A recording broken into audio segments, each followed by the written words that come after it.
When I was 15 years old, I was forced to leave my family and friends behind to come to this country for better opportunities. After living here for a month, I found myself on a Monday at 11 p.m. delivering DoorDash orders in the rain with my mom so we could buy food for the next day. I remember waking up super tired from working late, and the thought of going to school in a language I didn't speak very well with people I've never seen in my life before was even worse. However, I didn't let that stop me. In my sophomore year of high school, I took AP Spanish.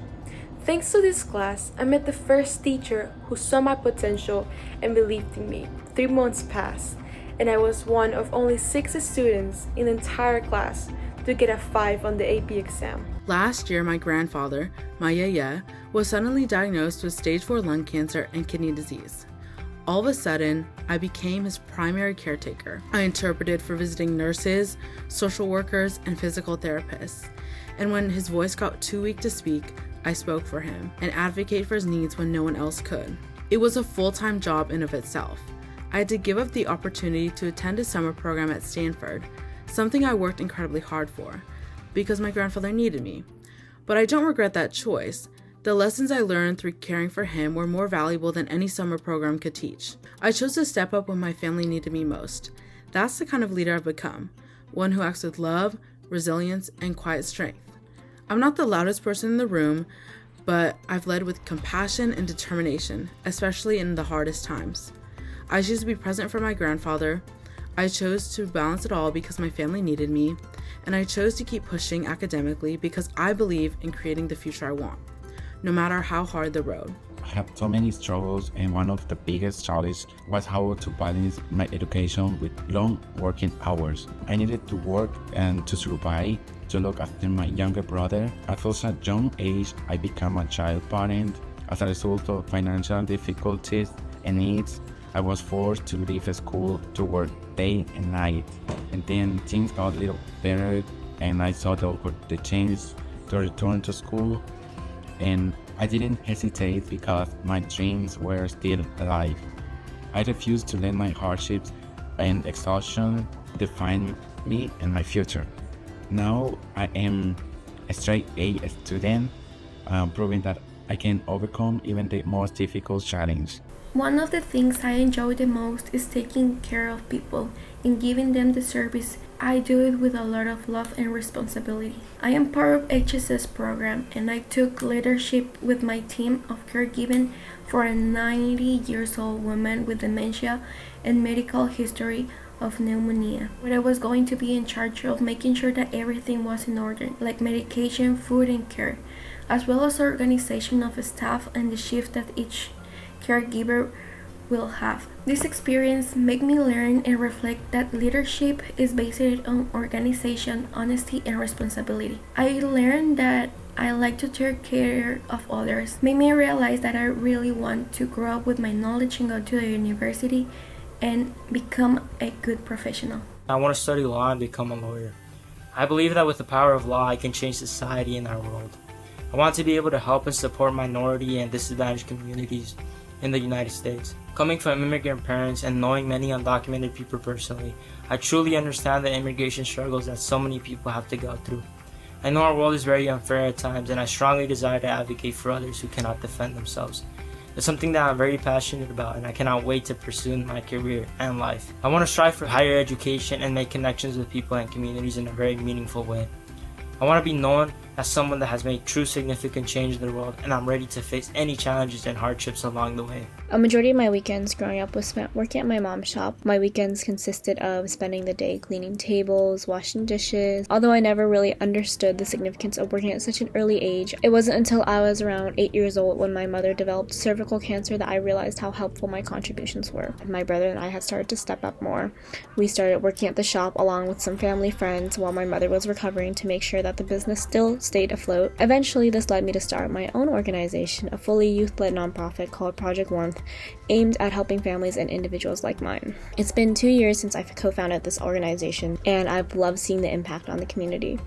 I've had the opportunity to bring the community together, such as in our recent health seminar, educational pop-up events, guest speaker events, and our organization's frequent donation of care kits to various shelters around the city. Growing up in Chinatown, I was always lacking. I lacked quality education. My family lacked access to employment and immigrant resources. I honestly thought that for the rest of my life, I would continue to be defined by the things that I was not, by things I couldn't even control. When I learned about the Youth Commission, teenagers the same age as me who were speaking up, discussing legislation, and making immunity free for youth in the city, it shattered my belief.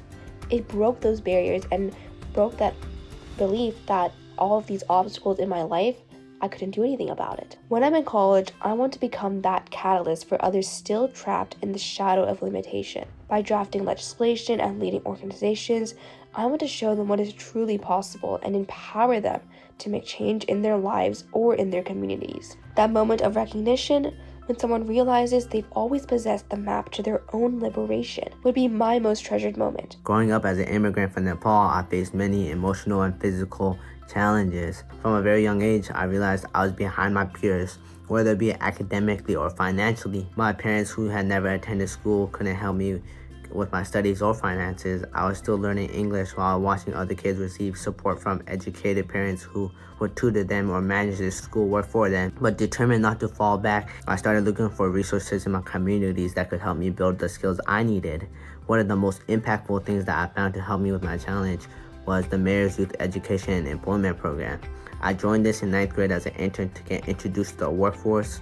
I learned essential skills like writing cover letters and resumes and practicing professionalism. And I also gained knowledge about financial literacy. And because of this program, I was able to give my parents help with resumes, help them find more job opportunities. And not only did this program help me grow for myself and my improvement, but it also helped me uplift my family as well. I displayed significant leadership when I stepped in and took on the role as a caregiver for my autistic older brother when I witnessed my mom juggling work and home responsibilities, as well as her mental health. During this time, my brother's anxiety skyrocketed and I knew he needed someone to rely on.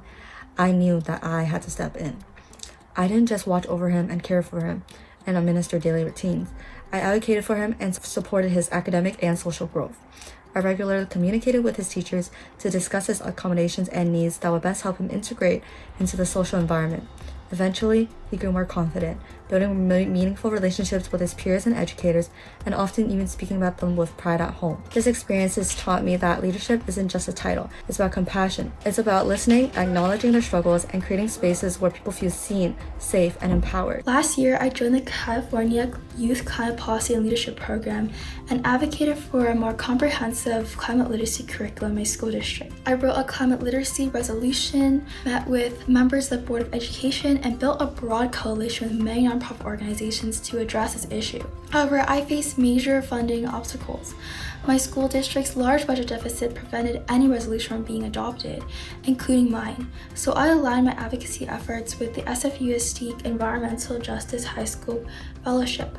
I helped design the fellowship curriculum, and this fall we'll launch the fellowship for 50 SFUSD high school students to explore environmental justice with hands-on activities and action projects. This experience taught me that leadership means having the resilience to exemplify the change you wish to see in the world.